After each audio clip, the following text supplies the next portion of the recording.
Together, we are committed to telling the stories that shape our world because your voice is our focus. Don't forget, our voice matters the most. Let us come together and share our concerns.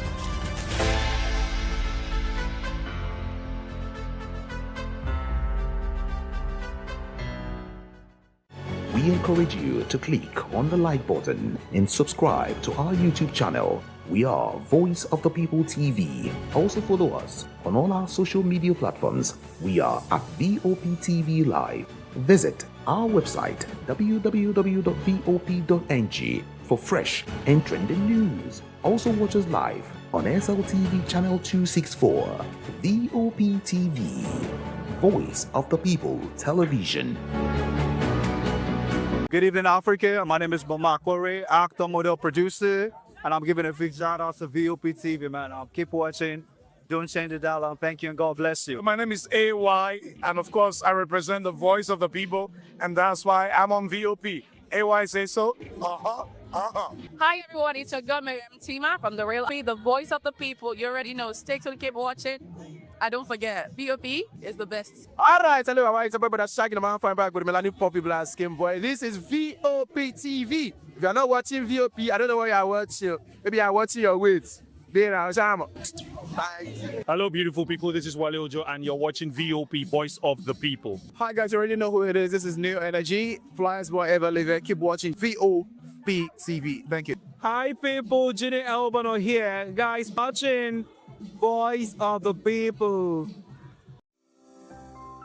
VOP TV. Now, you have more than a voice.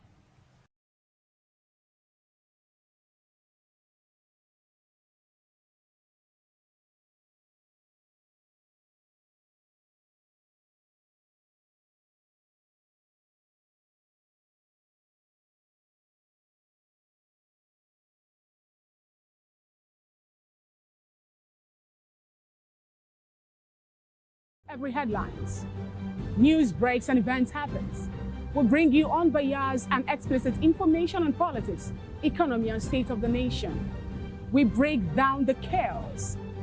Facts, not fluff. Truth, not spin. We discuss not just politics, but a glimpse into the future. Voice of the People Television. Now you have more than a voice.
Welcome back. It's Newspaper Review, and I am Moses Humphrey. Welcome.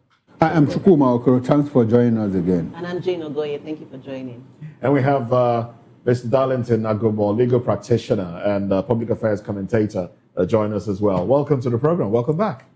My pleasure. All right, then. So let's dive into it. These are the headlines here. Of course, the elections, Saturday's elections, by-elections, what's one of the stories you will find on most papers this morning.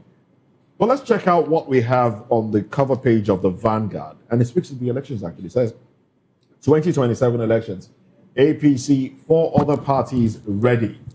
16 in disarray, may not present candidates for most offices. Now,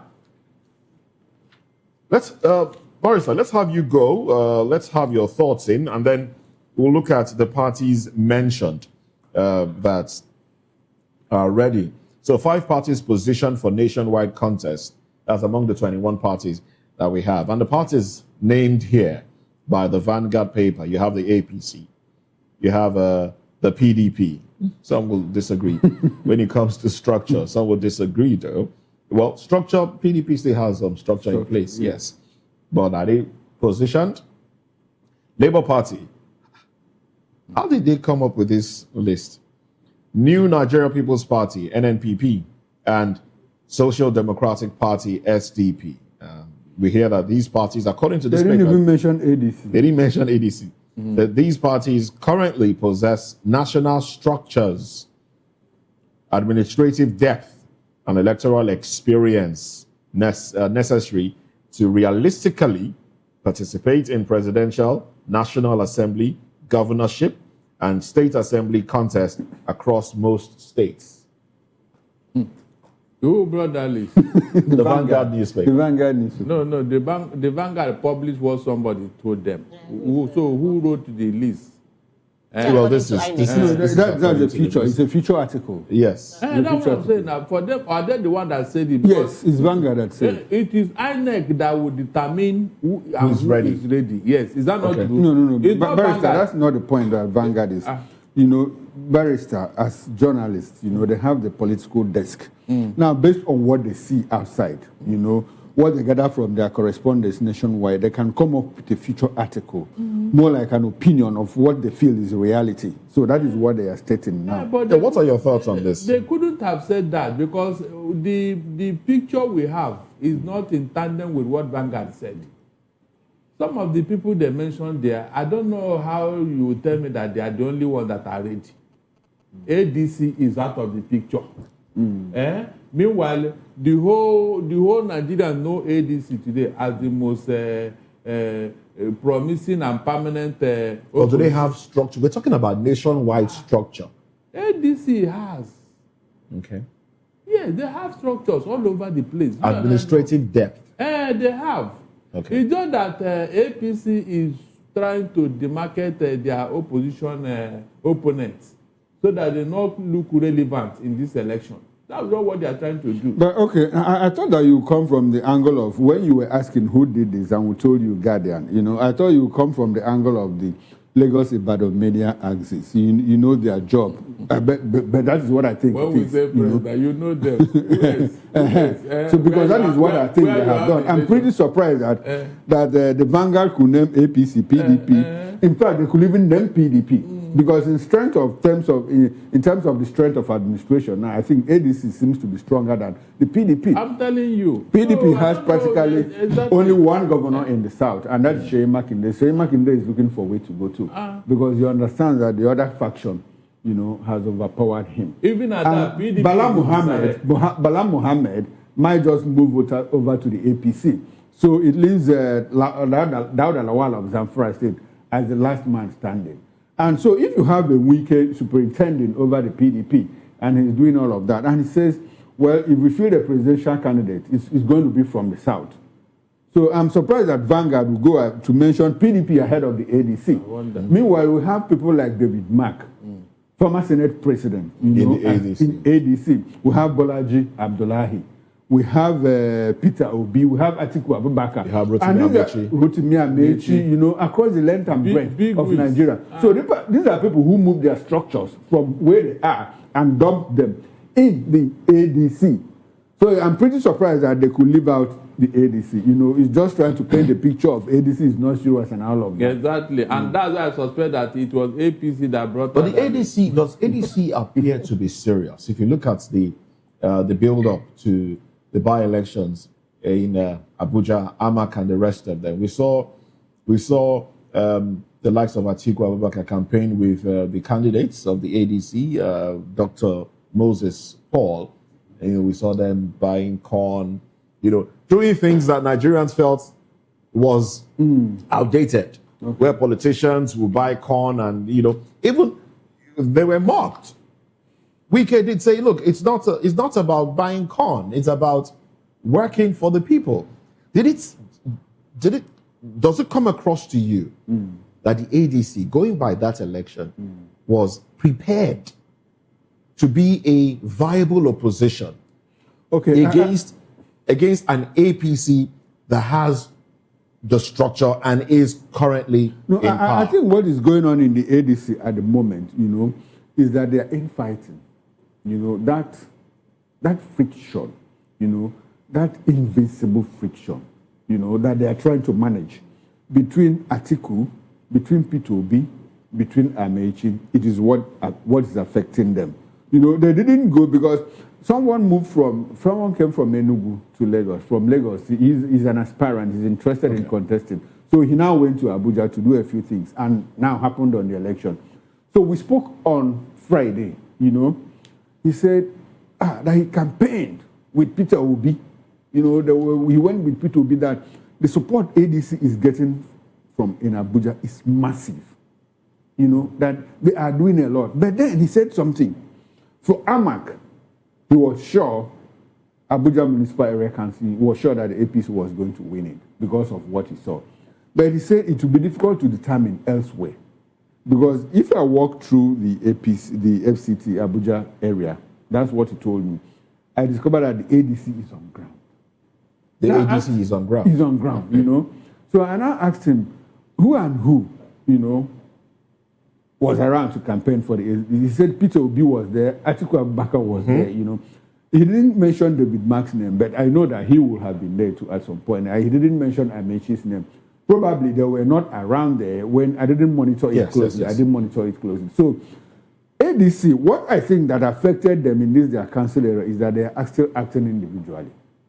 They are still not acting collectively. Like the APC, what did the APC do? APC inaugurated well ahead of time 137-man campaign council headed by, in fact, they had 4 co-chairmen, 4 sitting governors who put the Uzodimma, and the governor of Nasarawa, the governor of Kwara State, Raman Razak, and one other governor. 5 of them, the co-chair.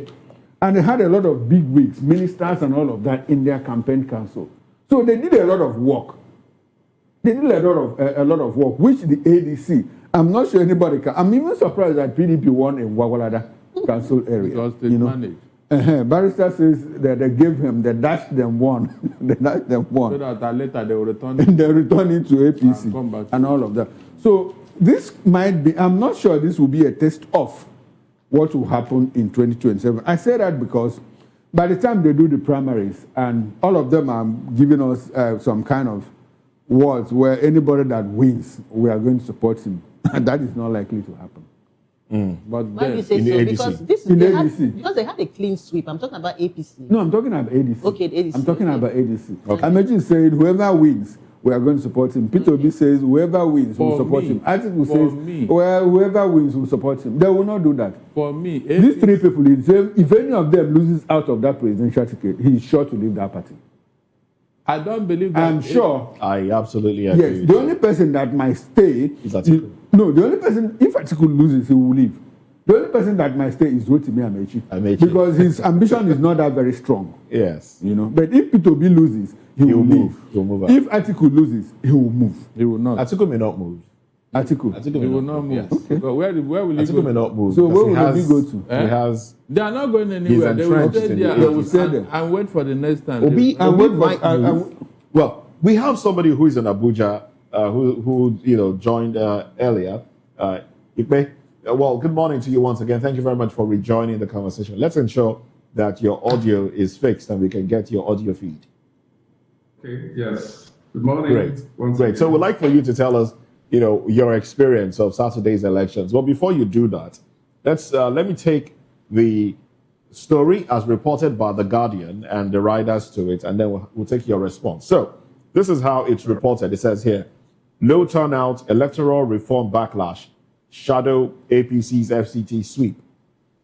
APC wins 5 council, PDP takes Gwagwalada. Voter apathy deepens despite largely peaceful polls. Electoral Act 2026 sparks transparency concerns. PDP, others 1. Law May imperil 2027 general elections. APC hails results as endorsement of Tinubu's reforms. INEC defends conduct, cites orderly accreditation, collation. National Assembly outlines reforms, defends manual collation, fallback. Now, Igbe, talk to me. Okay, one of my concerns concerning the last election was the deep voter apathy. Like we said, there was really, really low turnout. So that really affected the vote, if you ask me, the dimension to which the election swing to. So like for AMAC, a lot of people knew or could predict that the indigenous person was going to win, because most of the indigenes all wanted to come out and vote, but the non-indigenes were like, they don't care, they were just interested in going about their business. But the challenge with the low turnout is that people are beginning to lose confidence in the electoral process. They feel their votes will not count after all the stress and coming out and all the, and moreover, the system is somehow designed to disenfranchise people. Let me buttress on that, because if I register in government and I relocate to Wuse, or I move to another, I can't vote. And the logistics of commuting, moving to your polling unit before you can vote. Because Abuja is such a way that you can move at any time, except you have your family, even with your permanent resident in a particular area, like Gwagwalada or Amak, you still move. So people coming out to cast their vote, the longer, so the system should be designed in such a way that it's easy for you to cast your vote at any point in time. So that's part of it. Then let me also chip in a little bit. I don't feel ADC is not ready. It's just that they are ready, and the mentality or the idea is usually that if you come as opposition, you have to win. It's not always the case. There are so many factors to this. In as much as we believe that if the transparency and the electoral process is really credible and INEC is ready to, be like an unbiased, how do you call it, an umpire, willing to, do the needful. In terms of transparency, I want to believe that the dynamics of the result or the scores wouldn't be what it is. So the low turnout is a huge challenge, and NEC, because the electoral system is dynamic right now, if you ask me, it's quite dynamic. You can't predict to say, okay, ADC is not ready, or APC is going to win, or Tinubu will come in, or whoever will come in from APC or PDP in 2027. Between now and then, anything can happen. So I think every party should just go and re-strategize and look at what they need to do, to come up with a tangible, how do I call it now, to make their candidate win rather. All right then, thank you very much. Let's go to Benin now. Comrade Destiny and Abulele, what's your take on the headlines we've taken so far?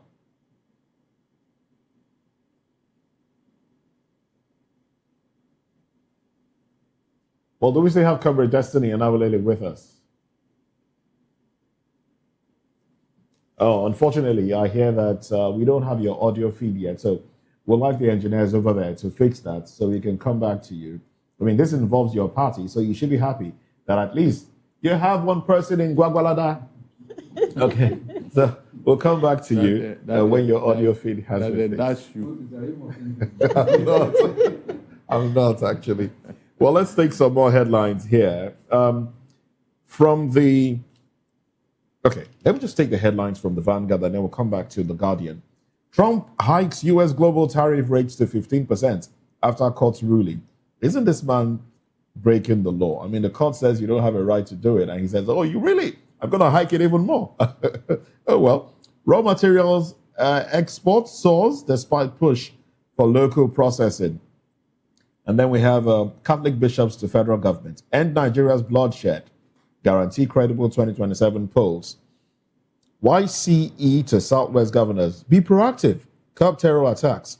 Nigeria floors European tech firm in $6.2 million arbitration case. how APC dominated FCT polls. And then 2026 Electoral Act, we engaged AGF, INEC, CSOs, development partners for 2 years before enactment, NAS. Why previous governments struggled to resolve impasse with ASU, others, FG. All right, so those are the headlines there.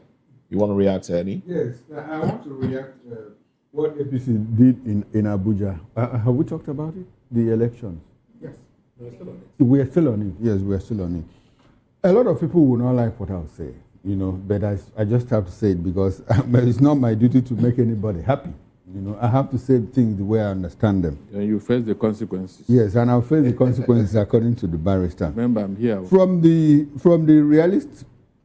realist perspective, point of view, you know, as a student of political science, as a student of history, I like what APC is doing because, I mean, there are 3 basic instincts that drive humanity, human beings: fear, competition, and glory.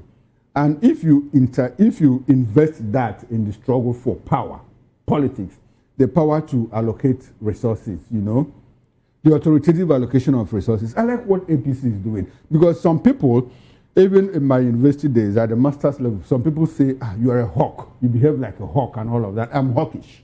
I'm not a dove. Yes. As far as I'm concerned, I like the power play, the struggle for power. But the thing of it is that I don't like the way APC is using the power.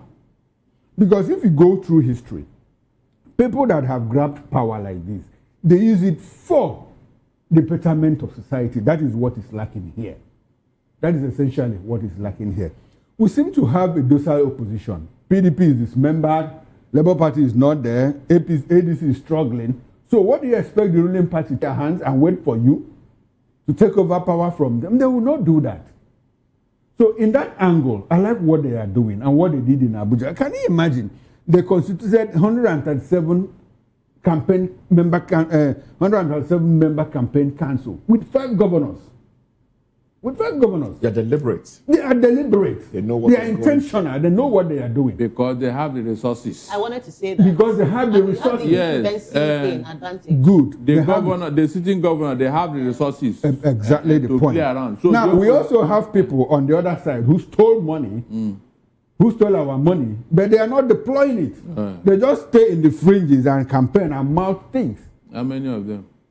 Who is not there in the ADC? In the ADC, who has not been in government? All the prominent people that have not been in government. So that is the point. When I say I'm hawkish, you know, the PDP had all the opportunity. They didn't do all of this. No. But APC is using it. But to what end? That is my problem. No. If in all of this we see that the price of the dollar to naira exchange rate is coming down, if we have hospitals built across the length and breadth of this country, I could go back to, if you go to Germany, you know, the German president is not a run-of-the-mill Democrat. He's not interested in democracy. They're interested in the economic well-being. Lee Kuan Yew said, well, I'm not your Democrat. For all you, I care, I'm not your Democrat. But I'm interested in building Singapore because America has, according to him, America has, you know, tried to build democracy in Philippines, you know, for how many years? Now we have a lot of Philippines trying to come to Singapore. How many Singaporeans want to go to Philippines? That was the question he asked. He said, I'm not a Democrat. He had power. He held it strongly for the benefit of his people. You can talk about Sukarno. Go to Indonesia. The man that developed Indonesia and built a foundation that they are using was not a Democrat. He had power. Military man that transformed. He had power. He used it to build the country. If you go to as small as the Dominican Republic, small island, you know, Rafael Trujillo was a dictator. If that country has recorded any improvement, he did it. But we have a situation here where people are just gathering power and amassing wealth, you know, for their own benefit. That is the difference. That's what I don't like. So if you ask me, the elections that went down in Abuja, if the opposition does not come up stronger in 2027, we will still tell the same story. And Nigeria will continue in the direction that it is going. What do you do when you don't have a level playing field for this election? What do you do, Mr. Okoro? Don't tell me, what do? You saw Wike gallivanting all over the place. Barrister, you asked the question. You also provided an answer. While Wike was gallivanting, the opposition, why were they not gallivanting? So that was the question you asked. So that they will lock them up, Abi. They will lock them up. Lock them up now. Nigerians will come out and support you. Barrister, Yes. I'm curious.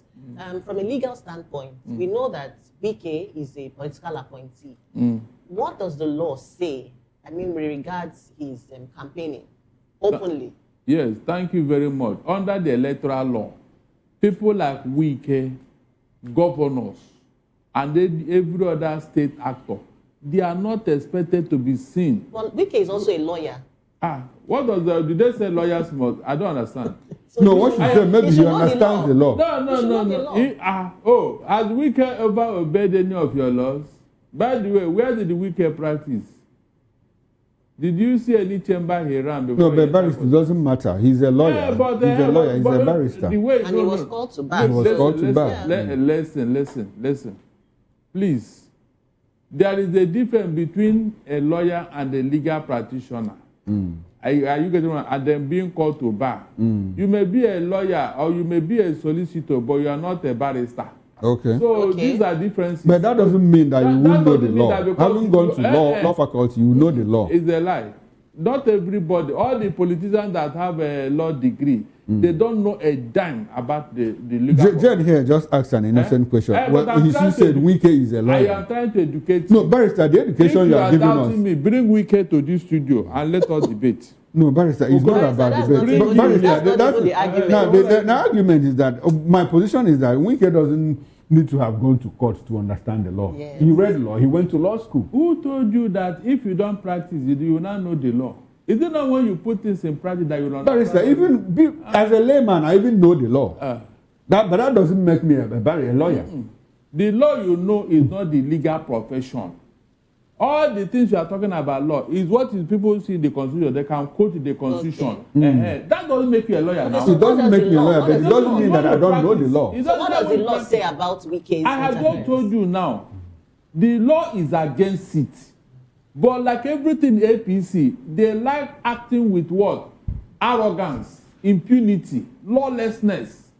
That is what they do. They don't obey our laws. You remember what the ECOWAS court said the other day, that all their judgments, the worst culprit in disobeying it is Nigeria. Is that not an indictment of the highest order? All right. So when you see law, nobody wants to obey it in this administration. Nobody. It's unfortunate. Very unfortunate. That's why this thing happened in Abuja yesterday on Saturday now. That's why it happened. With all the provisions, all the provisions. I said I was against this manual that they included in that. They are going to exploit it. And without even waiting for the 2027, they have started using the manual collation. And that's why you saw TPS there. And I was told Okoro supplied the TPS. I wish I could, so that I could make some money out of the contract. DSS will come for you. For being a contractor, what you are doing? All right. Well, let's take some more headlines now, and then I do hope that Aaron Ibe is still with us. Aaron, I'll be coming to you now, right after taking more headlines. But these are the headlines. The window headlines here. CDS. We can achieve intel stability via controlled rehabilitation of terrorists. Anxiety as 25 oil blocks expire amid new executive order. Soldiers foil Boko Haram attacks, kill 29 in Borno, Yobe. Anxiety as 25 oil blocks expire amid new executive order. Are there riders to that story? Okay. No riders to that. Expire how? I don't understand. What's the anxiety here? No, maybe the license expires. Expire, yes. 25 of them. Because it's normal. It's not because they didn't use it, because it's expired. It has a timeline. So they probably reassign that's the reason, it was not put to use. Yeah, the license was not put to use. To use because of what? If they were not put to use, of course they will. OML have expiry dates, you know. But why we are then not using? Why did it expire? when they issue a driver's license, let's tie that or not, at some point it will Let's expire. tie that headline here to this one from the Punch. It says NNPC, NUPRC fear financial squeeze after Tinubu's order. Tension soars as executive order disrupts oil revenue flow. Pengerson, NNPC, NUPRC official foresee funding crisis.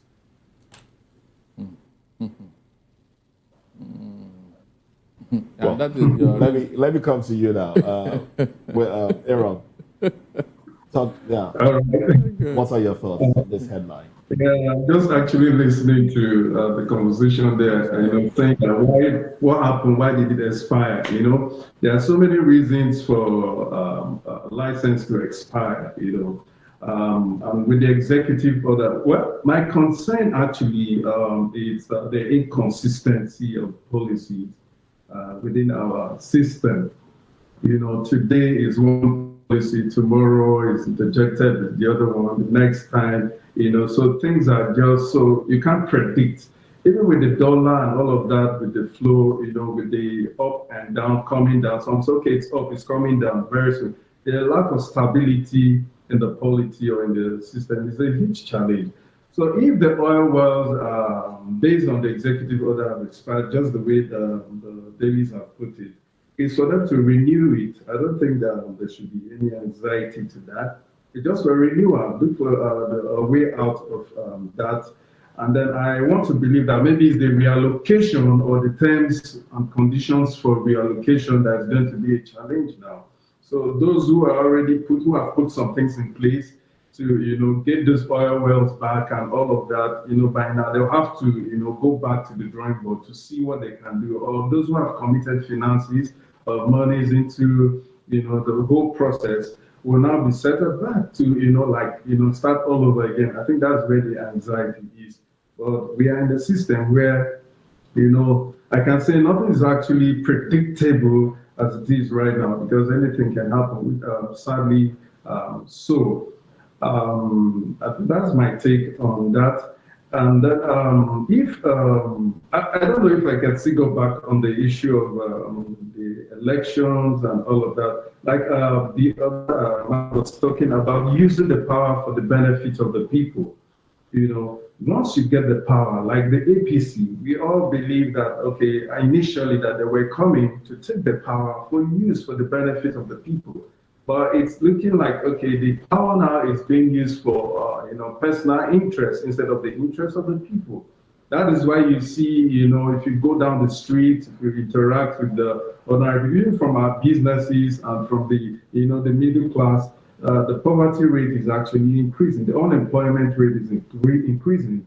And then the policies are such that they are not, bringing prosperity to people, because the essence of leadership is to empower the people, to prosper the people. So I would like to say that if APC has the power, nobody is really against APC. It's not like I usually put it this way: Man U versus Arsenal or a football club.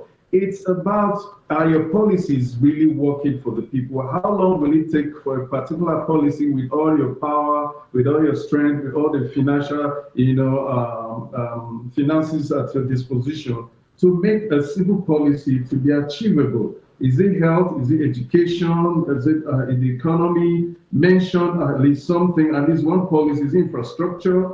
At least a particular policy should be working by now for the people to see. So, but then we can't really place it. So when we are talking like this, it doesn't really mean that anybody is about anybody, because they try to personalize this thing. Is Tinubu, okay, is the president, is this person. No, if a political party is coming up with anything, the people should challenge it, question it. And also the term opposition, usually I don't like to use that opposition, because it looks as if everybody is really the political party power, as if somebody is opposing you. But it's not really all about opposition, but it's all about, challenging the status quo, making to obey the law. Like the issue of Wike moving around on the election, the indirect campaign and all of that. The opposition cannot do all of that. The young man, the opposition wants to do the right thing. And in trying to do the right thing, it takes, the encouragement of the masses and everyone to rally around beyond the actors and the players to bring the necessary support to confront the status quo and the ruling party to ensure that things work. So if he's going about on the election and you expect the political actor, let's say the Peter Obi, the Atiku, to be going around on that day, it's going to be chaotic. So, but then the picture and the impression that is creating right now is like a 2017 election, FK is not thinking it's going to be rigging versus rigging, fighting versus fighting, and all of that, and which will also lead to voter apathy. By the time people look at this, it's going to be like, oh, why the need for me to? So the opposition has to use a subtle strategy. That's my own opinion. They have to be like a smoke. They're on the ground doing their stuff, because anything you bring out at this point, the sitting government will, like we're talking about capping calls and all of that. So I want to believe that the opposition can still, achieve, if they are very, very calculative. You just said something quite profound. You said the opposition should take on a subtle approach. Do you think a subtle approach would work with a very aggressive opposition, a very aggressive incumbent? All right, well, if you're talking of aggressive and aggression, it's about strategy, if you ask me. The opposition has to have a clear-cut on-the-ground strategy, and they're working on the ground. Because if they're all out, showing that aggression versus aggression, the aggression of those in power will actually always, override that of the opposition. Sincerely, if you look at it, because they have the power, they have the financial resources to throw around, they have the manpower and all of that. So what do? You look at your strategic point. Where is my strength? Where can I deploy my strength? Where can I, tackle? Is it maybe the agents to ensure that you have a backup that, especially when it comes to result transmission, though they have signed whatever they need to sign against the wish of the people, but then you go back to the drawing board, outside the ADC, which we call the main opposition, there are other political parties there, the Labour parties and all of that. They should come up and say, okay, look, if it is in the transmission, since this is the issue, should we look at the mutilated results? Should it count? If the results are mutilated or TPEX and like some of those results we see on social media, which sometimes they are not manufactured from heaven. They are actually what people see that they actually put there. Should such result be accepted? Okay, should result be declared from higher level? All right, thank you, Mr. Ipe. Let's take it back to the studio. Okay, all right. Hello. All right, we are being joined by Esther, one of our analysts. We have a call that is coming in. Let's. Your name and where you are calling from? My name is Esther Machiku. I'm calling from Lagos. Okay, go ahead. 1 minute, please. All right. So I was listening to the headline segment and the conversations you were having. I'm specifically going to speak on the FCT Council elections. And Barrister said something that the ADC has structures. I'm sorry to tell him that there is no structure. If he was on ground to hear most of the grounds, specifically in the FCT, he would know that that's not it. The problem the ADC is having currently is the fact that they haven't zoned their tickets. They're wasting a lot of time. The APC holds meeting right now because they already know whom they are voting for, what they are voting for. Plans are already covered. Yes, there was rigging. Yes, there was intimidation, vote buying. You have all the institutions against the opposition. But the reality of ground is the ADC is not ready. And the support basis, in fact, the way it felt like was they wanted to demystify the Peter Obi effect. Peter Obi actually campaigned for Dr. Moses Paul for AMAC elections. They focused more there, although he went round the councils, the 6 councils, the FCT. But the thing is, people did not know them. The others that were selected, people barely saw them. The only person that felt like he was heavily campaigned for was Dr. Moses Paul. Now, the other support base did not really come out because they felt like if the obedience feel they can do it alone, then they should go ahead and do it alone. Let's see if Peter Obi still has that clout. Secondly, there are some people who have refused to do anything. The ADC has not patterned themselves. Because supporters of Peter Obi, those who packaged him from the PDP, they have kind of stayed back. I mean, I spoke with them. Okay. This All right. feedback All because right. they're not comfortable with him joining the ADC. All right. Thank you very much, Esther. I thank you very much. We appreciate your call. But I think, Barrister, I'm coming. Okay. But what Esther said, her position ties to my earlier position that, well, I think the problem ADC seems to be having is the fact that they don't have for now, a rallying figure. And a unified structure. I was the one that said that, well, I am not sure that Vanguard is correct if they omitted ADC. Because at that point, Moses mentioned in the read-up that organizational structure, in-depth word again, penetration and all of that. I was the one that said ADC has structure, not Barrister. Yes, and I still insist that ADC has structure. They have the national head office. What do we mean by structure? They have 36 state chairmen.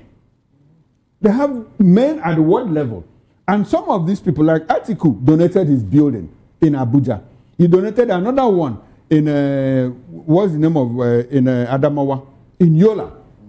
David Mark has a structure, in Benue State, where he comes from. Yes, so Amechi has one.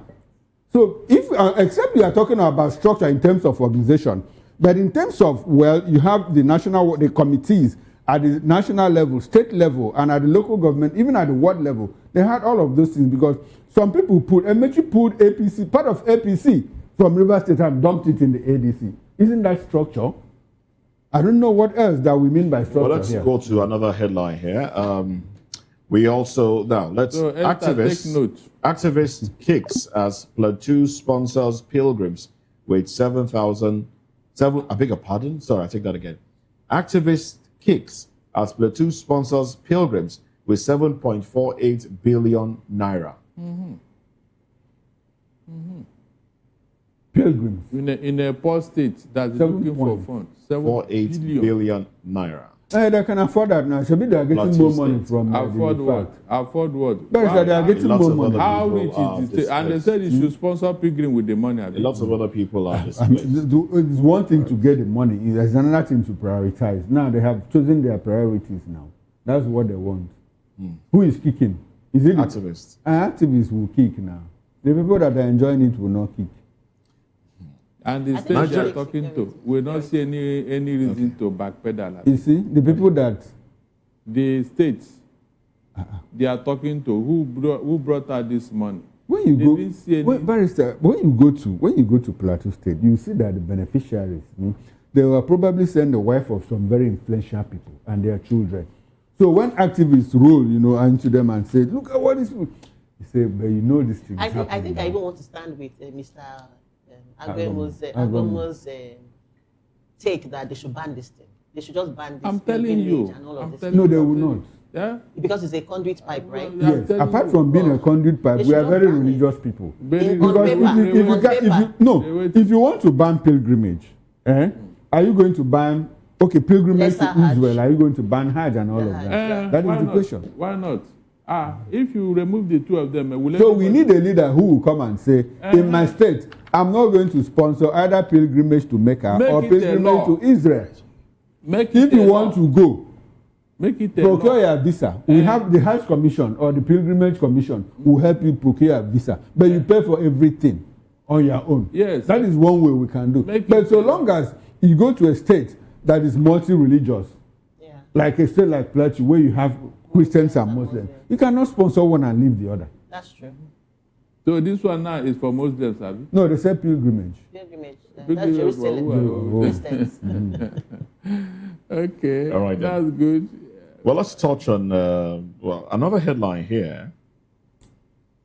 Now, NAFDAC seizes NAFDAC seizes banned fake cosmetics worth 3 billion naira in Lagos. They said granite. And the rider raids warehouses with over 100 million naira worth of expired food products in Niger. All right, these are the issues that we're dealing with. But I think we talked about it on Friday. Was it on Friday or Thursday? We talked about it. And okay, the so let's economic touch side on of it. security now. Let's touch on security. I really hate to point these things out every time because there's always one security issue. No, but that's our reality. That's our reality, unfortunately. So I do agree. CDS, we can achieve intel stability via controlled rehabilitation of terrorists. That's right. Controlled rehabilitation of terrorists. So, okay, they were not This is controlling coming it from before. That's a de-radicalization. So they were not controlling Did it he tell you how he would do that? Let's see. This is coming from the CDS. He will put them in a house, Abi. And We be can what- achieve intel stability via controlled rehabilitation of terrorists. You know, that's a track. I'm reading it for emphasis. For emphasis. Well, let's tie You know it how to- much that goes into rehabilitation? Well, leave that thing. Let's tie it to another headline, still on the cover page as well. It says, soldiers foil Boko Haram attacks, kill 29 in Borno, Yobe. All right, so, gentlemen. There's another story that we need to tie to this, where the chief of the federal government has told Nigerians that the people killing Nigerians are Foreigners. Yes, that's in one of the I dailies. don't want to hear that. We don't have that on our table I don't right want to now. hear that. They are But just- this is our federal government telling us. No, they are lying. No, they might not. No, they might not be lying. No, but the point is, if you have I said discovered, If you if you identify know, them if you have as identified foreigners, them, then you should be. so why are you telling us? That's what I'm telling you. The that government should be ashamed of Ashamed itself. of itself. Telling Nigerians, oh, those killing my people are not This is not the first time from that within. This is not Yeah, the I would first say. It's not time. the Christopher first Musa, when he was chief of defense You staff, know? said the same thing. So why should I listen to such a talk? That's when somebody have lost responsibility. He will look for somebody to blame. He will look for somebody to give excuse. So how did they enter Nigeria? Do you know this Lukarawa or whatever they call them, that's the Lakurawa. problem in Kwara now? When they were coming through Sokoto, I think we discussed it. Our military was bold enough to tell. We saw when they were coming, they came through the other side. They came through that market. We saw them when they were passing through that track road. We saw them. They were coming. We were watching them. I said, what? What? The military. So now look at what is going on in Kwara. The same people. So you will not come and tell me tomorrow that they came from foreign country. Abi? You are not the one that allowed them into your country. You are not the one. No, you are not the one. I should now say what? Oh, it's a pity. Even told you better that came from Niger. You have not been dining and whining with him, Abi. You have not been sending emissaries to him. Please, they should stop all this so that I don't say something this morning. All right, Aaron, please, let's have your take now. Ikpe. Yes, Go ahead. it's so unfortunate that the security issue has come to stay with us, and sometimes we just it looks normal now. We pause and think that someone like you or someone somewhere out there, we can only tie to the inefficiency in governance, because security is everyone's right.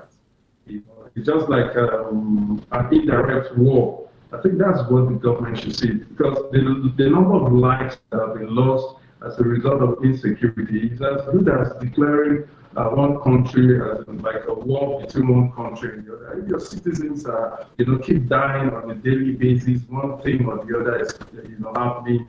And I think by and large, it's just our system, our leaders are not proactive. And whatever doesn't work, we should be flexible enough to change, to look for an approach, different approaches that like to keep changing until we get that thing that is right. If it means to try state policing, what does it take to try it? Information gathering, you look for another strategy. We look for, you keep changing until you get what works. But our system here is that we relax. The government relax, the security operatives, they're just there until when they hear, okay, this calamity or something has happened, you see all of them acting like, okay, we are doing our job now. It's unfortunate that these things are allowed to happen, from Boko Haram to all of it that's coming. It's inefficiency in the government. The government can sit up and they have political way, and unfortunately, sometimes we politicize these things. And they use them as campaign tools year in, year out. They use them as, okay, I'm doing, just like the case of, sorry, who allows it to go up? Now that it has come to 1,300, it's looking as if, okay, there's a hero somewhere who has made this thing work. These things are not rocket sciences. We're in a dispensation now where you can see things that work in other places and you can emulate them and you can copy and paste easily. It's not like you're reinventing the wheel. So if the government that has the political will to do what is right, I don't think these things are rocket science. We have security issues.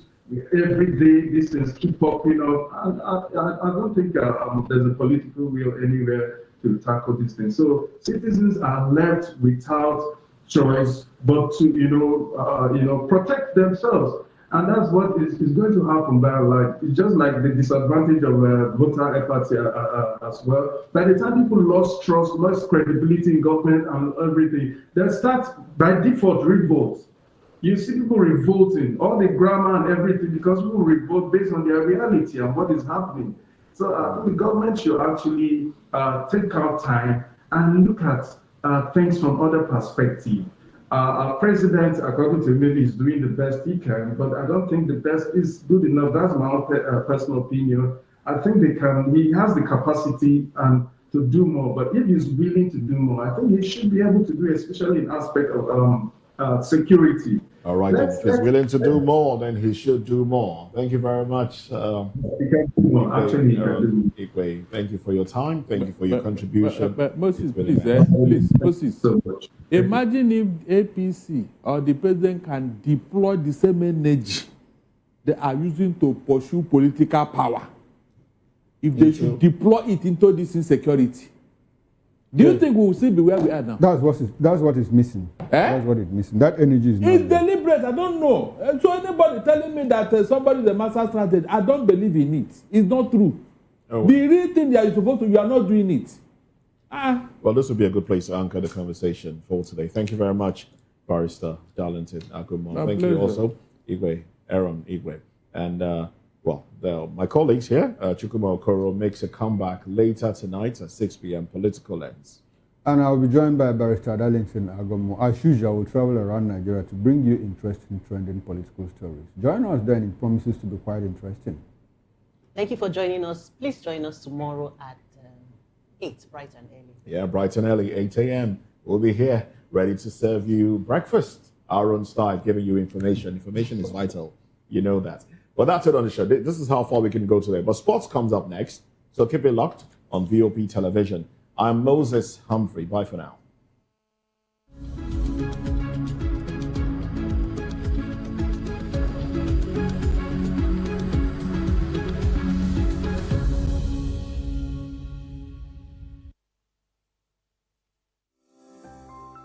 VOP TV.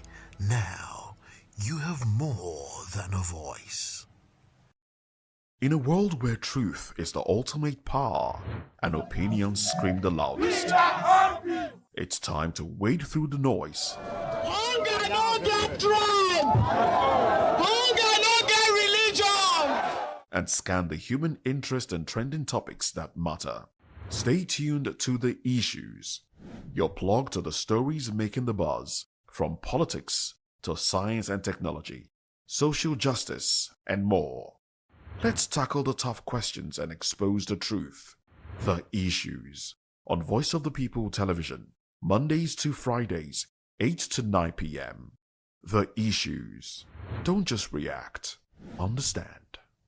The red carpets, awards, the razzmatazz, music, fashion, interviews, and more. Spotlight on Voice of the People Television. Let's feed you with all the juicy stories in the global entertainment space, bringing you the glitz and glamour as it is hot. Stay tuned to Spotlight, 1 p.m. Monday to Friday. Spotlight on VOP TV. Entertainment like never before.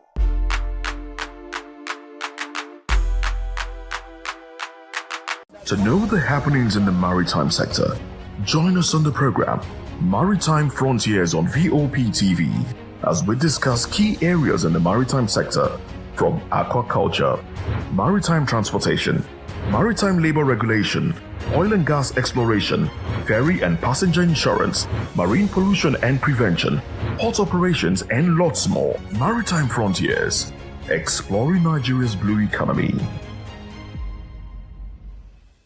Welcome to the locker room, the home of football talk that matters.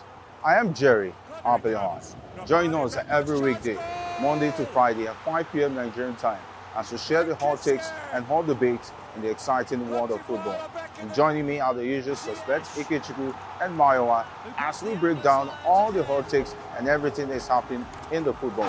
Don't just watch football, live it with us. Catch us on the locker room and Voice of the People television at 5 p.m. Nigerian time. And like I always say, if not 20 minutes off, with the sport. And it's Hakim Ziyech who puts the Join us as we drive into the world of politics through insightful interviews with prominent political figures, both serving and former governors, ministers, senators, legislators, party chieftains, activists, and analysts. Get first-hand information into the decision-making processes that affect our daily lives. Highly engaging one-hour program that brings political discourse into focus.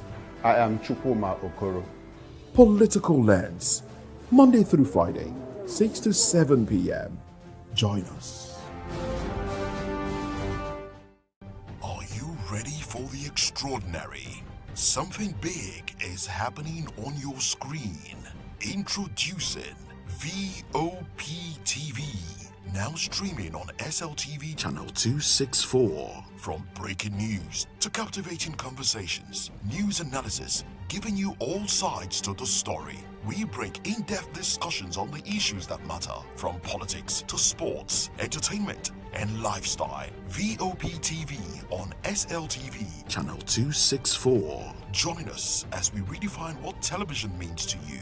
Voice of the People Television, VOP TV. Now you have more than a voice.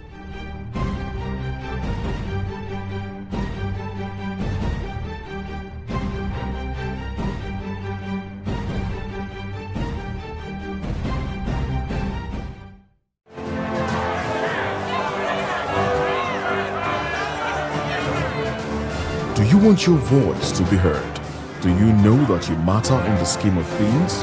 The People's Voice, the show where ordinary citizens take center stage as we discuss the biggest stories that affect you and I. With you in mind, we facilitate lively discussions, debates, and interviews on the topics that matter most to you and I, from social justice to economic empowerment, education to healthcare, governance, and more, tackling tough topics and amplifying your voice. Join the conversation and make your voice count.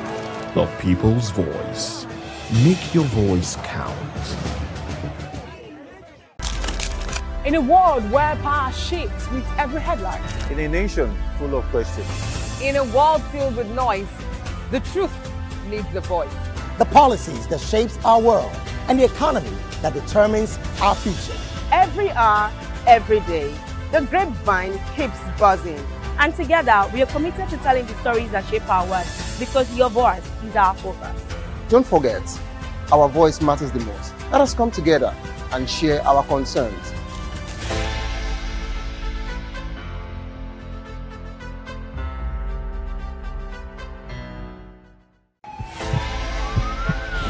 This is Health Check, your weekly guide to better living, smarter choices, and trusted answers. From everyday wellness to urgent health issues, we've got you covered. Health Check, only on Voice of the People Television, where your health has a voice.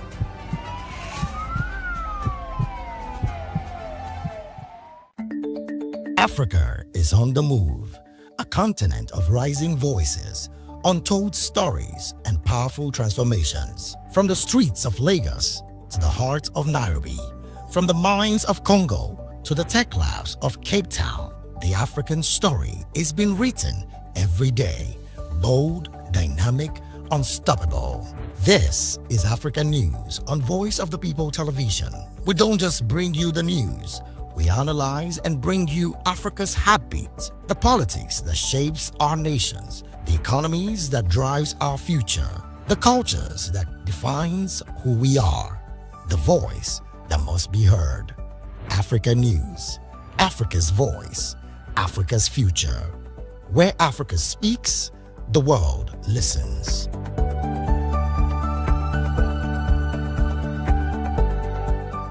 Behind every broken desk lies a broken promise. Education shapes the nations. But who is asking the right questions? Introducing Edu Dialogue, the show that goes beyond the surface, exposes the cracks, the corruption, and the silence in Nigeria's education system. Edu Dialogue, Saturdays, 3 p.m., only on VOP TV. We break the biggest stories, from missing funds to policy failures. We ask the tough questions and demand real answers. Edu Dialogue, this Saturday, 3 p.m. on Voice of the People Television. We encourage you to click on the like button and subscribe to our YouTube channel. We are Voice of the People TV. Also follow us on all our social media platforms. We are at VOP TV Live. Visit our website www.vop.ng for fresh and trending news. Also watch us live on SLTV channel 264. VOP TV, Voice of the People Television.